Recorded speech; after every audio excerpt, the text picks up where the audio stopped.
एक ऐसा लीडर जो दुनिया के लिए नाइटमेयर भी था और एक मिस्ट्री भी। एक ऐसा नौजवान फौजी ऑफिसर जो सिर्फ 27 साल की उम्र में किंग को गिराकर मुल्क का मालिक बन गया। किसी के लिए वो अफ्रीकन हीरो था और किसी के लिए वो सिर्फ एक डिक्टेटर था। लेकिन सवाल ये है कि कर्नल मोअम्मर गद्दाफी को हीरो किसने बनाया और उसके डाउनफॉल का रीजन कौन बना। मैं हूं उसामा और आप देख रहे हैं दी आंटी।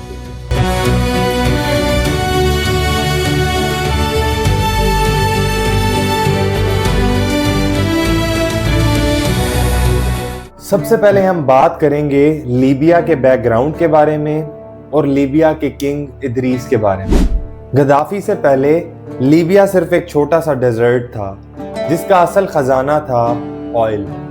1950s में लीबिया के ऑयल वेल्स डिस्कवर हुए, लेकिन किंग इदरीस ने इन ऑयल वेल्स को वेस्टर्न ऑयल कंपनीज के हवाले कर दिया। इसका रिजल्ट ये हुआ, लीबियन ऑयल यूरोपियन और अमेरिकन टैंकियों में भरने लगा, लेकिन लीबिया की आवाम जहालत, महरूमी और गुर्बत में डूबी रही। इसी दौर में सीरते के डेजर्ट से एक जवान पैदा होता है, मोअम्मर गद्दाफी।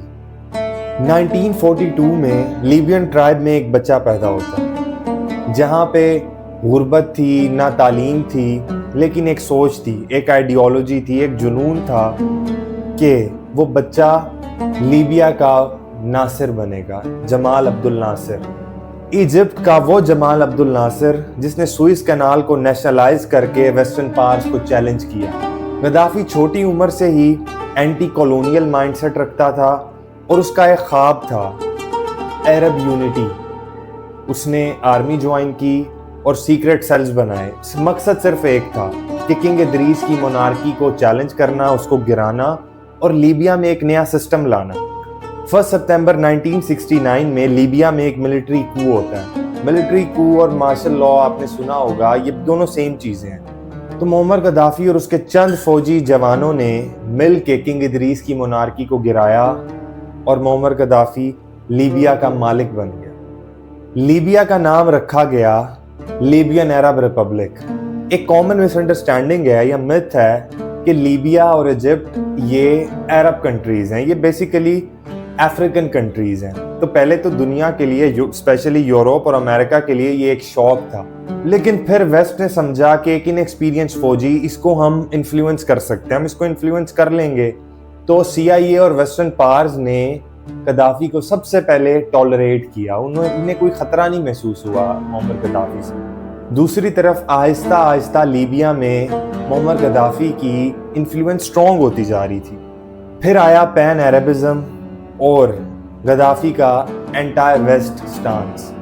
गद्दाफी ओपनली अपने आप को सक्सेसर कहता था जमाल अब्दुल नासिर का, यानी वो अपने आप को जानशीन कहता था जमाल अब्दुल नासिर का। उसका ख्वाब था पैन अरबिज्म, यानी एक अरेबियन सुपर पावर हो जो दुनिया को रूल करे। उसने ओपनली पैलेस्टाइन के कॉज को सपोर्ट किया, इजराइल को उसने लेजिटिमेट स्टेट कहा, हत्ता के IRA जैसी बैंड आउटफिट्स को उसने ओपनली फंडिंग की। अब अमेरिका के लिए गद्दाफी एक अनकंट्रोल्ड मिसाइल बन रहा था। फिर 1980s में आते आते अमेरिका वर्सेस गद्दाफी ये स्टार्ट हुआ दौर। 1981 में रोनाल्ड रीगन अमेरिका का सदर बना और रोनाल्ड रीगन ने गद्दाफी को mad dog of the middle east कहा। इसकी ट्रांसलेशन शायद मुझे करने की ज़रूरत नहीं है। तो अमेरिकन और अमेरिकन प्रेसिडेंट ये सोचते थे गद्दाफी के बारे में। 1986 में बर्लिन में एक नाइट क्लब पे बॉम्ब ब्लास्ट होता है। उसका रिजल्ट क्या निकला? गद्दाफी को ब्लेम किया गया क्योंकि अमेरिकन सिटीजन्स मरे थे। अमेरिका को मौका मिल गया एयर स्ट्राइक्स का इन्वेड करने का लीबिया को। तो 1986 में ट्राइपोली और बेंगाजी पर अमेरिकन एयरफोर्स ने एयर स्ट्राइक स्टार्ट की।